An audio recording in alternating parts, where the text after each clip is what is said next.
একটা একটা করে ইন্ডিয়ানকে ধরে লাথি মেরে ইন্ডিয়ার সীমান্তে ঢুকাই দিয়ে আসতে হবে, এছাড়া কোনো উপায় নাই। শুধু তাই নয়, মোংলা বন্দরে যেতে হবে আমাদেরকে, আমাদের অনেক কাজ। চট্টগ্রাম বন্দরে যেতে হবে, যেখানে যেখানে ইন্ডিয়ানদের ঢুকেছে সেখানে সেখানে। দেখেন, ইন্ডিয়া বা সুবিধার জন্য, নিরাপত্তার জন্য কি করলো? চট্টগ্রাম বন্দরের অ্যাক্সেস নিল, মোংলা বন্দরের অ্যাক্সেস নিল, তাই না? অথচ এখানে ভুটান, নেপাল রয়েছে, তারা দীর্ঘদিন বলেছে তারা একটু বাংলাদেশের চট্টগ্রাম বন্দর ব্যবহার করে, মোংলা বন্দর ব্যবহার করে তাদের দেশে মালামাল দিবে। ইন্ডিয়াকে অনুরোধ করেছে, বাংলাদেশকে অনুরোধ করেছে, ইন্ডিয়ার কাছ থেকে সেই অনুমোদন নিতে পারেনি।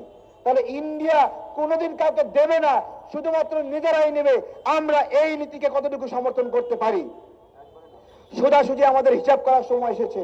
ক্ষমতায় আছে ইউনূস স্যার, গতকালকে ইউরোপীয় ইউনিয়নের সকল দেশের প্রতিনিধিকে নিয়ে বসেছে। এইটা এর আগে শেখ হাসিনা যখন ক্ষমতায় ছিল, ভারত ইউরোপীয় ইউনিয়নের প্রতিনিধিদেরকে নিয়ে বাংলাদেশের বিরুদ্ধে ষড়যন্ত্র করে ভারতে মিটিং করেছিল। ইউনূস স্যারকে ধন্যবাদ জানাই। ওই প্রতিনিধিদেরকে উনি বাংলাদেশে এনেছেন এবং বাংলাদেশে বসিয়ে বাংলাদেশের স্বার্থ কাজ করেছেন, এবং মিটিং এর একদিনের মধ্যে 8টা দেশের ভিসা প্রসেসিং বাংলাদেশে শুরু হয়ে গেছে। সুতরাং আমরা স্লোগান দেব, ইউনূস না মোদি, ইউনূস না মোদি, দিল্লি না ঢাকা, দিল্লি না ঢাকা। ধন্যবাদ সবাইকে। ইকোনমিক জোন, যারা ভাবেন এইখানে ইন্ডিয়া এসে কারখানা স্থাপন করবে, বাংলাদেশের অর্থনীতি সচল করবে, ভুল রাজ্যে আছেন। ইন্ডিয়া কখনো এটা করবে না, কখনোই করবে না। বরঞ্চ এই অঞ্চলটাকে তাদের নিয়ন্ত্রণের একটা জায়গা বানিয়ে ফেলেছে। তাদের যে ত্রিপুরা এই অঞ্চলটা রয়েছে, এই অঞ্চলের জন্য তাদের একটা অ্যাক্সেস পয়েন্ট দরকার। শেখ হাসিনা রাস্তা দেওয়ার বদলে পুরা জমি, মাঠ সহ সবকিছু দিয়ে দিয়েছে এখানে। আজকে একটা জিজ্ঞাসা করি, রাঙ্গামাটি থেকে শুরু করে সিলেট পর্যন্ত মাত্র 45 কিলোমিটার দূরত্ব।